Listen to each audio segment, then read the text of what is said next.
नमस्कार मेरे प्यारे मित्रों, मैं कल्याण कुमार इस छोटे से वीडियो के माध्यम से योग व्यायाम के दिशा और धारा के बारे में वर्णन करेंगे। स्वस्थ और सुखी जीवन मनुष्य की प्रमुख आवश्यकता रही है।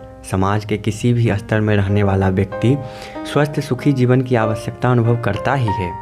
स्वास्थ्य केवल शारीरिक ही नहीं, मानसिक और आत्मिक भी होता है। जो लोग केवल शरीर को स्वस्थ रखकर स्वस्थ और सुखी जीवन का लाभ लेना चाहते हैं, वह सफल नहीं हो पाते। भारतीय जीवन पद्धति तो हमेशा से शारीरिक, मानसिक, आत्मिक स्वास्थ्य का महत्व दर्शाती रही है। आज के चिकित्सा विज्ञानी भी रोगों का कारण शरीर के अलावा मन में खोजने लगे हैं। समग्र स्वास्थ्य के लिए योग युक्त जीवन पद्धति का समर्थन और विकास ऋषियों ने किया है। योग युक्त जीवन पद्धति में अपनी इच्छाएं, कामनाएं, विचार, शारीरिक चेष्टाएं, आहार विहार, विश्राम और श्रम, यह सब शामिल होते हैं। आजकल योगा के नाम पर जो प्रचलन चला है, उसमें लोग केवल शारीरिक व्यायाम तक ही योग को सीमित मान लेते हैं। इसलिए समग्र जीवन को स्वस्थ और सुखी बनाने के प्रयास उतने सफल नहीं होते जितने होने चाहिए। युग निर्माण अभियान, जिसे प्रत्यक्ष रूप में गायत्री परिवार चला रहा है, ऋषि चिंतन में उभरा हुआ एक व्यापक आंदोलन है, जिसमें स्वस्थ शरीर, स्वच्छ मन और सभ्य समाज विकसित करना अभिष्ट माना गया है।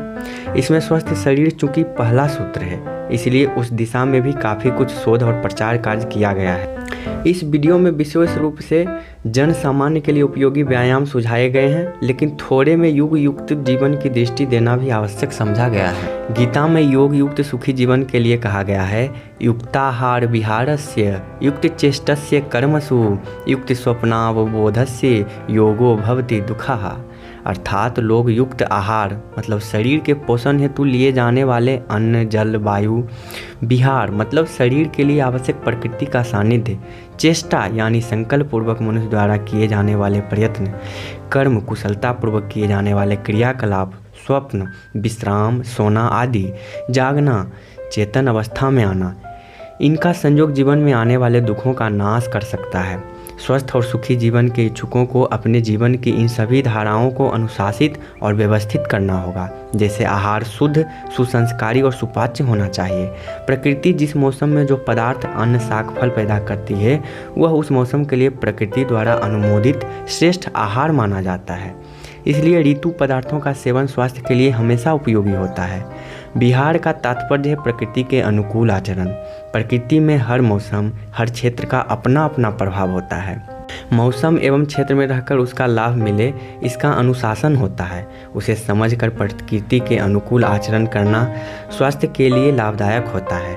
चेष्टा और कर्म अच्छे उद्देश्य के लिए उपयुक्त समय पर उपयुक्त अभ्यास को विकसित कर किए जाते हैं तो उनका सही लाभ मिलता है। नहीं तो मनुष्य चलते फिरते व्यायाम करते हुए भी नुकसान उठा सकता है। सोना जागना, इनका भी जीवन में संतुलित योग होता है। सोने से मनुष्य के अंग अवयव विश्राम पाते हैं और पुनः ऊर्जावान यानी रिचार्ज हो जाते हैं।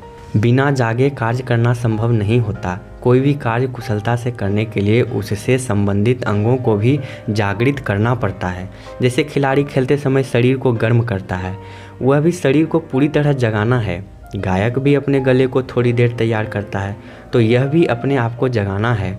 उपासना के पहले उपासक भी अपने आप को जगाता है।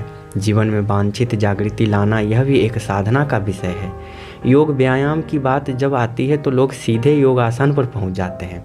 महर्षि पतंजलि के अष्टांग योग के क्रम में यम, नियम, आसन, प्राणायाम, प्रत्याहार, धारणा, ध्यान और समाधि आसन तीसरे क्रम में आता है। यदि न यम नियम का आंशिक पालन भी नहीं किया जाए तो योग आसन व्यायाम का ठीक लाभ नहीं मिल पाता। यदि अष्टांग योग के संबंध में विस्तृत जानकारी लेना हो तो शांति कुंज से प्रकाशित पतंजलि योग दर्शन की पुस्तक देखी जा सकती है, जिसका समालोचन हम आगे के आने वाले वीडियो में हम इसी चैनल के माध्यम से करेंगे। यहाँ तो केवल आसन के संबंध में जानकारी दी जा रही है। यम के अंतर्गत सत्य, अहिंसा, ब्रह्मचर्य और अस्तेय मतलब चोरी न करना, अपरिग्रह संग्रह न करना, और नियम के अंतर्गत शौच यानी स्वच्छता, तप, स्वाध्याय, संतोष और ईश्वर प्राणिधान ईश्वर निष्ठ होना आते हैं। इन नियमों का उल्लंघन करने से अतरंग जीवन में अनेक ग्रंथियां बन जाती है, जो स्वस्थ और सुखी जीवन में बड़ी बाधाएं खड़ी कर देती है। स्वस्थ सुखी जीवन की कामना करने वालों को अपने आहार विहार चिंतन चरितन के बारे में भी जागरूक रहना आवश्यक है। धन्यवाद दोस्तों। आगे की चर्चा हम अगले वीडियो के माध्यम से करेंगे। यदि इस चैनल पे आप नए आए हैं, आपको वीडियो अच्छी लगी और उपयोगफुल लगी हो, तो इसी तरह के वीडियो पाने के लिए हमारे इस चैनल को सब्सक्राइब जरूर कर दिए।